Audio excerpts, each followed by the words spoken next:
आपण या दृश्याच्या माध्यमातून बघू शकतो की कशाप्रकारे वेरूळ घाटामध्ये ज्या कांद्याच्या ट्रकला आग लागली होती आणि ही आग तात्काळ विझवण्यासाठी छत्रपती संभाजीनगरमधून जे अग्निशामक दलाची जी तुकडी आहे तुकडी आली होती आणि यांनी तात्काळ जी आग आहे ती आग विझवली होती. आणि यामध्ये जर बघितलं गेलं तर वेरूळ घाटातील जो रस्ता आहे, रस्त्यावरील जे तेलबंद नाल्याजवळ रात्रीच्या सुमारास कांद्याने भरलेल्या ट्रकने अचानक पेट घेतल्यानं सुदैवाने कुठल्याही प्रकारची जीवितहानी यामध्ये झालेली नाही आहे.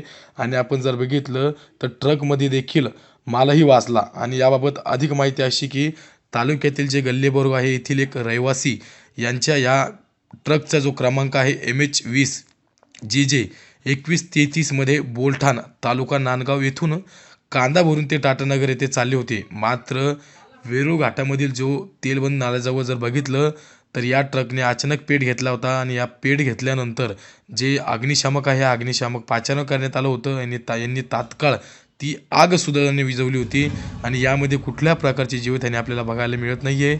आणि यामध्ये जर बघितलं तर अग्निशामक दल तातडीने आल्यानं ट्रकची जी समोरील बॉडी होती त्यातील जे कांदे वाचले आणि त्यामध्ये जर बघितलं या घटनेचे साधारणतः 15 लाखाचं नुकसान झाल्याची ट्रक चालकाने देखील माहिती सांगितलेली आहे.